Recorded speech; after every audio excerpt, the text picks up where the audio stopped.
disfrutando de una noche de fogata en el Hotel Misión Los Cocuyos. La fogatera incluye el derecho a encenderla, una tabla de carnes frías y queso, chicharrones y una botella de vino por el costo de 1,265 pesos mexicanos.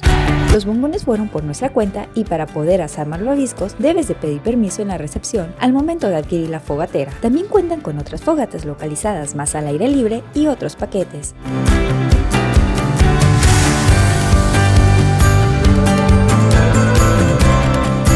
Sin duda alguna, mi actividad favorita en este viaje.